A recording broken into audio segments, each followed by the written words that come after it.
What's up, guys? I'm Chad Barnes, and welcome to the channel. Here, it's all about real car talk, from simple fixes to smart driving tips and keeping your ride in top shape. If that sounds good to you, go ahead and give the video a thumbs up. Hit that subscribe button and make sure you watch all the way through. There's a lot of good stuff coming. Let's get to it. Serial production of BMW X1 began in 2009. The crossover shared a platform with the E91 tricycle, and no one concealed this kinship. The models even have the same wheelbase. And the suspension schemes are the same, only the chassis settings differ.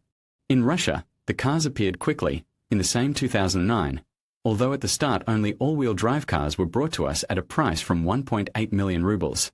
However, in 2010, assembly began at Kaliningrad Auto Tour. In the engine range appeared junior units, and the base became a rear-wheel drive version of the crossover, and the initial price fell to 1.3 million rubles. In 2012, the crossover underwent a restyling, mainly affecting the technique. Diesel engines became a little more powerful, but from the Russian range disappeared in line sixes. However, they were bought little, as well as cars with mechanics, but the rear-wheel drive versions turned out to be quite in demand. In general, sales were good. Up to 4,000 more cars were sold per year. So, the secondary market on the model is formed decent. At the moment of writing the material, there were almost 500 cars for sale on Avito. Let's take a look, whether it is difficult to find a good one. In terms of bodywork, the task is easy. The paint quality is decent, and visible defects usually indicate that the car has been restored after an accident.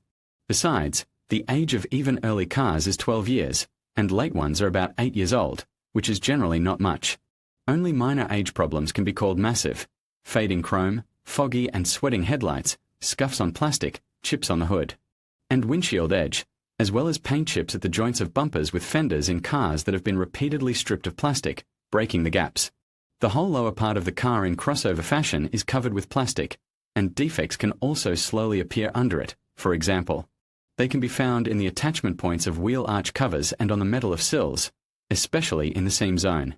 The underbody is also likely to have pitting, especially in the rear, around the rear subframe and suspension mounting points. But the most important task will be to find a car without accident history. A cheap BMW was often the first car for a girl or a novice driver, so they were beaten successfully and often, but not always badly. So a repainted hood and replaced bumper can be forgiven, but stretched spars are definitely not. Body repair for X1 can be made much less premium in cost thanks to a decent range of non-original parts. Almost all key parts can be purchased cheaper. For example, instead of an original hood for 50,000 to buy an analog for 20 to 30,000, a front wing to find for 10 to 15,000, instead of 20,000, and a bumper for 10 to 20 instead of 25 to 30. The assortment of windshields is wide. The simplest one can be bought from 7,000 rubles, although the original will cost 25 to 30. Even for optics there are variants of substitutions, though here it will be possible to save not so much. Halogen headlights themselves are not very expensive. 22 to 25,000 for the firm and 16 to 20 for the analog. But bi-xenon optics is in any case expensive. For the original they ask 65 to 70,000, and non-original costs the same money. However, in general, X1 is still quite a good option for restoration after a small accident.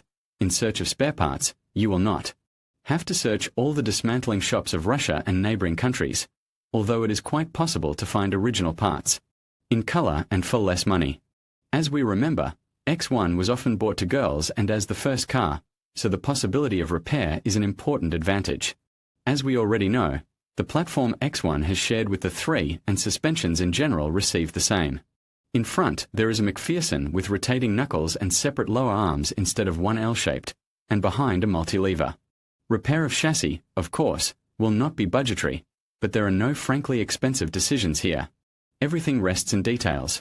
For example, front lower levers with hydro-inflated silent blocks cost 8,000 for the original, and a decent non-original will cost 5 to 6,000 for a piece, so that 4 levers will already stand in 20,000. Of course, there are cheaper variants, from 2,000, and rear hydro-inflated silent blocks can be bought separately for 5-3,000. But economy is rarely combined with resource.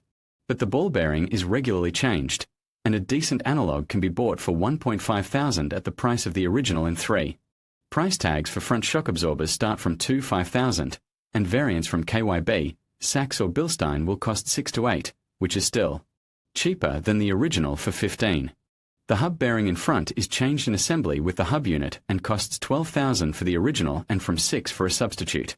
And behind it can be changed separately for $2,000 to $6,000 instead of 8. Rear levers are not very expensive. If you take non-original, about $2,000 to $4,000 per piece. The only question is that there are 5 levers and rods on each side, including a massive and not cheap lower transverse lever. Silent blocks will help to save on parts, but the work in this case will cost more, and the resource is still in question. And speaking of SIL, the brakes are completely unassuming. Disc brakes on both axles, but with single piston mechanisms even on cars. With 6-cylinder engines with power up to 250 horsepower. Except that discs here ventilated on both axles. In front they have a diameter of 312 millimeters, and behind 300. Expendables are inexpensive. Even an original brake disc can be bought for $6,000 to $8,000, and non-original ones start from $1,500–$2,000. So that a decent detail can be bought for $3,000 to $4,000. Pads are also available. $1,500–$2,000 for a good option. In general, if the brake fluid is not soggy, brake lines are intact, drum parking brake is not sour, and its cables are intact and lubricated, you can move to the next point of inspection. For example, to a steering control, which is constructively usual, with a hydraulic booster, but quite often it is noted by leaks. Of a rack it runs less than 200,000 kilometers. However, here everything is also solved for moderate money. The restored rack can be bought for $25,000 to $35,000 instead of $60,000. Though the price of the rack with Servotronic is appreciably higher, more than $50,000. But the GUR pump is frankly cheap. A non-original unit is available for 6,000 to 7,000 rubles. More than a third of cars on the aftermarket are rear-wheel drive. It is worth remembering this when searching. However, most of them are all-wheel drive variants. All-wheel drive here is quite typical by crossover standards, with an angular gearbox and a multi-disc clutch, which connects the front wheels at the start and when the rear wheels slip. Accordingly, during the inspection, it is worth checking the condition of the gimbal, drive dust covers and the absence of leaks, as well as examine the service history, confirmed by papers. Another important point is the rear gearbox silent blocks. Sudden starts and loads destroy the attachment points, and if you ignore the problem, then sooner or later the dangling gearbox can be lost, along with damaging the drive shafts. BMW X1 2009-15 manual transmission was offered as a basic variant for X1, but it is almost impossible to find a car with it now. They are sold piece by piece. If you would like to have such gearbox, there are no special tricks here, except that 2-mass flywheel at breakage will require about 50,000 rubles. The box itself is quite reliable and can pass more than 250,000 kilometers, especially if you change the oil in it once in 50–60,000. Well, a set of clutch from Luke or Sachs will cost 18,000 to 25,000. The situation with automatic transmissions is more complicated. On the early cars with 6-cylinder engines and some others was installed 6-speed gearbox 6L45R from GM, and the alternative was 6HP19 from ZF. Well, and with restyling the main became a new automatic transmission with an index 8HP45 from the same ZF. If to try to build these units by potential resource, the box from GM will be in the leaders. It is structurally simpler and stronger, because it is initially designed for high loads. Even the torque converter locking linings can serve more than 200,000 kilometers, so when changing oil at least once in 50 to 60,000, the box has chances to pass more than 250,000 before repair. 6-stage automatic transmission from ZF is more sensitive to oil purity, and contaminates it more actively, instead providing good dynamics until the wear of torque converter linings, oil pump, and solenoids does not become critical. It can happen already by 200,000, and if you neglect oil change, even earlier. In this case, the box will be more expensive in repair than the variant from GM, although in general it is well known to specialized services. Well, and the most expensive in repair will still be an 8-speed gearbox. You can read in detail about its features, for example, in the article about BMW 5 Series F1010 material about BMW 5 Series F10 compared. To the 6-speed it is more complicated and hotter, but it is more durable and better able to withstand hard use.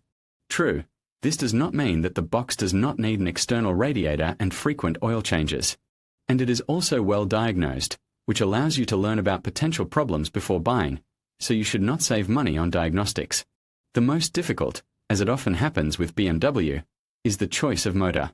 The general list is not so great. If to speak about gasoline motors, initially X1 was equipped with atmospheric 4-cylinder N46 for 2 litres and inline 6 N52 for 3 litres. Later N52 was removed from the range, and instead there was turbocharged 4-cylinder N20 for 2 litres. And diesel engines are variations of the unit N47 with unchanged volume of 2 litres, but with single or double supercharging. Gasoline N46 seems to be the most logical option: chain timing, lack of supercharging, distributed injection. But in practice, you have to pay attention to other things: proprietary throttle-free intake, high operating temperature, and a tendency to oil consumption due to clogging of piston rings. And the price of solving the problem is solid. Usually it is possible to get rid of oil spoilage only by replacing the piston group, which is done by single owners. Well, a canister of oil in the trunk will be more eloquent than any words. Turbocharged N20 is a fresher alternative, but more complicated. There is a supercharger, direct injection, controlled oil pump, electric pump, and so on. There are chances to find a live car with low mileage, but you should be ready for potential investments in advance. Against this background, the 6-cylinder N52 seems to be not ideal, but the most successful option, and in general it is really so. However, cars with it on the secondary market are found piece by piece, and these will be copies of the earliest years of release, so that to diagnostics will still have to approach with all care.